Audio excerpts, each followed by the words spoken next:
in the UK is way lower than Sadiq Khan's US cameras, because it so happens that in the Invictus Games schedule, she is nowhere. A hater? Well, then how do you explain the fact that the website has completely changed? The sun had barely risen over Montecito when the first wave of chaos swept through Meghan and Harry's mansion.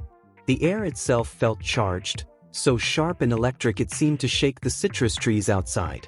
Inside, Meghan paced barefoot across the kitchen floor, gripping her phone like a lifeline. Her silk robe drifted behind her with every sharp turn she took.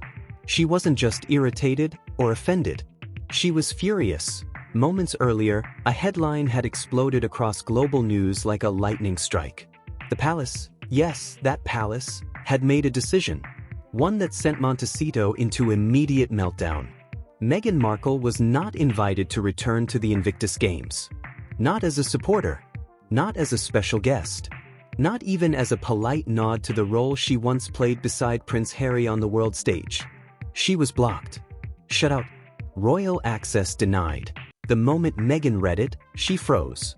Then, in classic crisis mode, she hit speed dial for her publicist and launched into a breathless monologue that could have spawned 5 full episodes of a reality series. "What do you mean they said no?" she demanded, her voice rising like a tea kettle about to boil over. "This is Invictus, Harry's thing, which means it's my thing. How can they block me from something I was part of?" Her publicist, a veteran of 3 relentless years of Sussex emergencies, inhaled deeply, as though he'd been asked to negotiate world peace. "Meghan," he began carefully, "the event committee is citing distractions. And the palace advisors supposedly want, quote, a return to focus." Gonna stay at home to look after the kids.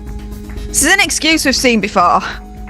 Yeah, Even though they've got nannies, so, you know. Yeah, and clearly she made time for Beyonce twice, 2 nights. "Focus!"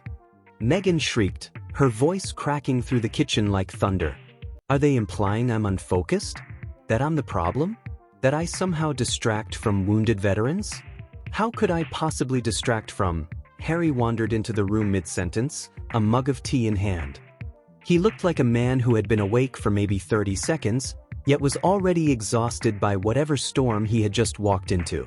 "Meg, love, let's just breathe." Meghan spun on her heel, eyes blazing. "Don't you breathe me. They're excluding me from your legacy project. Do you know what that looks like?" Harry took a slow sip. "A scheduling issue?" "No," she snapped. "It looks like I've been publicly, officially iced out. Frozen. Then we need to respond. We need a statement. Something firm but compassionate. Something that reminds people that I am a humanitarian presence." Harry lifted a hand gently. "Meg, the whole idea is that the attention should be on the athletes." She stared at him as if he had suggested they move back into Kensington Palace. "Are you saying I'm a distraction?" Harry blinked, hesitating. "I'm saying the committee thinks." "The committee?" Meghan repeated, outraged. "Harry, I supported you. I stood with you. I flew across continents. I gave speeches. I shook hands. I hugged strangers who smelled like airport lounges. I did everything I needed to do."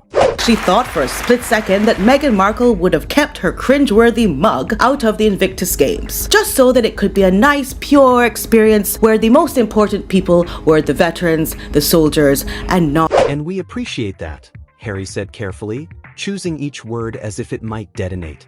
But before he could continue, Meghan cut him off sharply. "But maybe this year, they want you to show up alone. Like some bachelor prince. Like you're single and available. Like you're trying to rebuild your connection with them at my expense."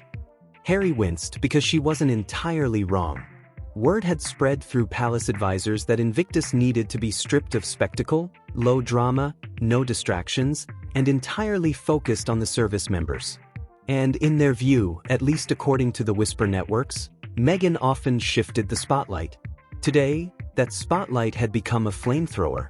Fueled by frustration, Meghan stormed into the living room, grabbed her laptop, and began typing with the intensity of someone composing a 3 a.m. breakup email. "If they think I'm going to sit back and let them paint me as some kind of interrupter of veterans, they're mistaken.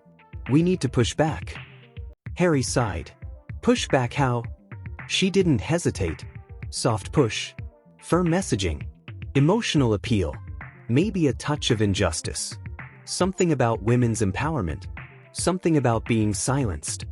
She didn't hear him when he tried to speak again. She was already deep in crisis mode, building an entire media strategy with a headline forming in her mind. Meghan Markle silenced again, even when standing by heroes. But before she could finish, Harry stepped forward and gently closed the laptop. No media, he said quietly. Not this time. Invested in this company, I remember it. And subsequent to that, there were complaints that their coffee may have toxins in it, namely, I think, lead. Meghan frowned, her frustration sharpening. If I don't speak, people will make up their own story. Harry shook his head gently. They'll make up stories either way. But Invictus isn't about us. It never was. She blinked slowly, dramatically, the kind of pause filled with cinematic betrayal. So, she whispered, you're siding with them.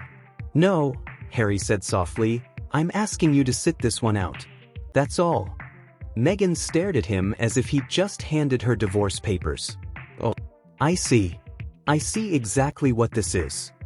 She rose, straightening her robe and lifting her chin with the practiced precision of someone who'd learned posture from a palace. They finally wore you down. No, it's fine, she said, waving him off with icy grace. You go. Show up. Smile. Pretend everything's fine while they erase me. No one is erasing you, Harry insisted. Tell that to the headlines. Harry exhaled the weary sigh of a man caught between two worlds, the one he was born into and the one he ran toward. But Meghan wasn't finished. She snatched her phone and began dialing one of her top PR consultants, the nuclear option, as the staff jokingly called him, the man she only brought in for true emergencies. Harry rubbed his temples, bracing himself. Please don't start a media spiral. I'm not starting anything, she said sweetly. I'm just clarifying. But Harry knew that tone. That tone meant firestorms. That tone meant trending hashtags and emergency conference calls. That tone meant the entire Montecito staff would be working late into the night. And sure enough, the moment her PR consultant picked up, Meghan launched into a monologue with the force of a Pacific Coast highway windstorm. I need a strategy that makes me look wronged but dignified, she declared. Empowered but oppressed. Silenced but speaking truth. You know the vibe. Harry dragged a hand down his face, already exhausted. It's not a personal attack, the consultant tried to argue, but Meghan cut him off sharply. It is a personal attack, because this isn't about the games. This is about them reminding me that I'm not welcome. And if they think I'm going to accept that quietly, they clearly don't know who they're dealing with. Her voice cracked just slightly, just enough to add the perfect touch of cinematic heartbreak to the moment. It was incredibly fast. It was quite close, isn't it? Oh, message? Yeah, from Michelle. How very amusing. Would we like to watch it together? Yes. Let's have a look. Scared that she was being shut out again. Scared that this was the beginning of the erasure she had feared since leaving royal life. Scared that without access to these moments, these global stages, she would slowly fade into irrelevance. Meghan stiffened. Meg, Harry murmured, softening, it's not forever. It's one event. It's the event, she corrected, voice quiet but firm. Your event, the one thing you built, the one thing that gave you purpose beyond the palace. I was part of that journey, and now they're pretending I never existed in it. She brushed a tear away before it fell, a single controlled gesture. Harry stepped closer, and this time she didn't recoil. She let him rest his hand on her shoulder, though her posture remained rigid, as if she were held together by invisible wires. Let me talk to them, he said gently. Let me explain that you just want to support me. Meghan swallowed hard. Will they listen? I don't know, he admitted, but I'll try. She nodded faintly, and for about 10 seconds, the room was calm. But Meghan Markle was not built to sit still in a crisis, not for long. Before Harry could even reach the door, her phone buzzed again. This time, a notification from social media, A trending topic, a fresh wave of commentary, a brand new storm. She froze. In a recent outburst on social media, a former British Army major, Ever Fortescue, slammed Harry and Meghan for their perceived lack of genuine involvement with the Invictus Games. He called out the couple, stating that the veterans who have been through hell and back, enduring physical and mental trauma. Harry saw the look on her face and felt his stomach drop. What is it? She slowly turned the screen toward him. Hashtag Invictus without Meghan. Hashtag just Harry. Hashtag no drama games. Harry blinked. Oh no. Oh yes, Meghan whispered. The public had already begun spinning its own narrative, and not a flattering one. See, she said, her voice cracking again. They're already celebrating my absence. Celebrating like I'm some kind of circus act they finally got rid of. Harry stepped closer. Meg, people online don't know us. They never have. But the palace knows exactly what it's doing, she insisted. They know that the moment I'm not there, people will turn it into a spectacle. They know it will make me look unwanted, and they're letting it happen. Harry frowned. And you think this was the plan? I think they wanted headlines like this, she said bitterly. They wanted a narrative shift, a reset, one where I'm conveniently removed. Harry looked away, his jaw tightening.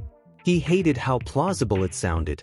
He hated that even after everything, the palace still had the power to shape how the world saw them, how it saw her.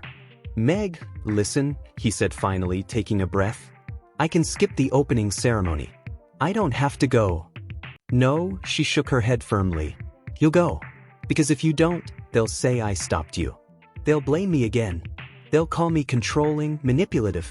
They'll twist everything. Harry exhaled. So what do you want me to do? Meghan steadied herself, her voice wavering but resolute. I want you to go. But I want you to remember that they're trying to erase me, and I want you to make sure they don't succeed. In 2025, from one soldier to another, I also promise you this.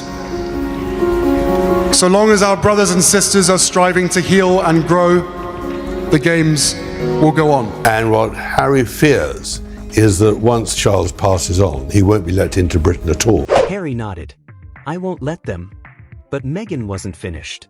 And when you go, she added, her voice steadier now, I want you to speak about unity, about family, about support. Something subtle but pointed. Pointed how? He asked. Pointed enough that they know I'm still part of this story, she said, whether they invited her or not. Harry nodded again. I can do that. She took a long, measured breath. Good. For a moment, she looked calmer, resolved, composed, but then her voice softened, almost collapsing under the weight of it all. It just hurts, Harry, she whispered. It hurts that they still see me as wrong, as trouble, as something to manage rather than someone to respect. Harry pulled her into his arms, and this time she let him. I know, he murmured. I know. And I hate it too. She buried her face in his chest. I just wanted to stand beside my husband. That's all. I know. And they wouldn't even let you do that. Harry closed his eyes. He didn't know how to fix this, not without creating an international headache, not without making things worse, not without confirming every fear she already had, but he held her tighter, because that was all he could do. Eventually, Meghan pulled back, her face blotchy from the tears she had fought so long to suppress. Go call the committee, she said. See if you can change their minds. Harry nodded. And Harry, she added, making him turn. Yes. If they say no, then you go and show them that your wife's not going anywhere. Ever. Harry gave a small, sad smile. I promise. And as he disappeared down the hall, Meghan stood alone in the quiet room, arms folded tightly, staring at the blank wall ahead. Not erased. Not silenced. Not defeated. At least not yet. But one thing was certain. The Invictus Games had just sparked a brand new feud. And this one wasn't going away quietly. And if you're enjoying this video, please subscribe or like button.